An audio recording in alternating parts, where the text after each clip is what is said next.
From Russia's perspective, Moscow has been ridiculed and manipulated by NATO, led astray and manipulated, and with a tough leader like Putin, who has ambitions to revive Russia, being treated with disdain by the West is unacceptable.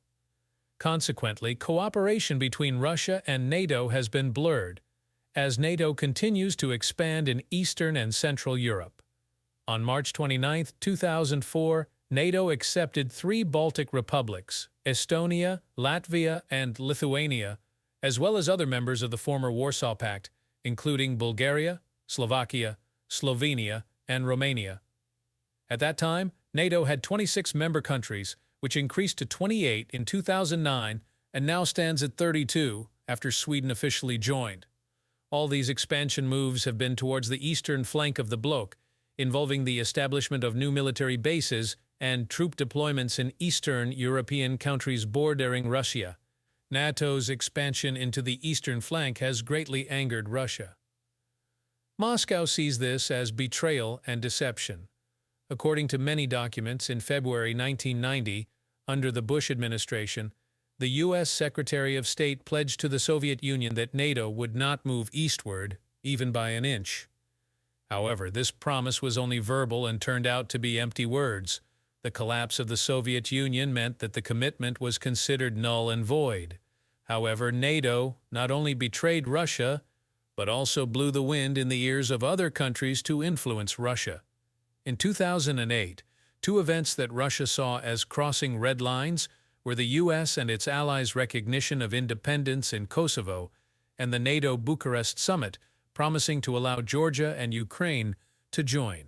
On the opening day of the Beijing Olympics on August 8, 2008, Georgia launched a military campaign in 2 regions seeking independence, South Ossetia and Abkhazia.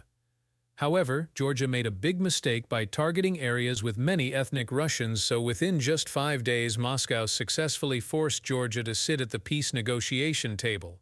The Georgian president, who wanted to turn his country into a NATO outpost against Russia in Europe, had to accept peace measures proposed by the Kremlin. He even signed a ceasefire agreement with Russia in advance. Georgia lost both territories and the chance to join NATO, as the organization's rules dictated that only countries without territorial disputes can be admitted. As for the West, it feels the chill of Russia's thunderous power. Subsequently, under Obama's presidency, the U.S. planned to deploy long-range missile defense systems and military equipment in Eastern and Central Europe. This further eroded trust between Moscow and NATO. Then, in 2014, the inevitable happened. The coup in Ukraine and Russia's annexation of Crimea further worsened the situation. It's now beyond repair. Russia will never again entertain the idea of joining NATO. Then, in early 2022, when the West rejected Russia's proposal and had to ensure in writing that NATO would never admit Ukraine, Putin decided to take action. Since the conflict between Russia and Ukraine erupted, NATO has provided Kiev with billions of dollars in military aid and weapons, as well as intelligence sharing to train the Ukrainian army. From Russia's perspective, NATO itself has engaged in the Ukrainian conflict, even in the March bombing incident at a theater in Moscow, where bearded jihadists claimed responsibility. Russia only pointed fingers at the country with the blue and yellow flag standing behind the director.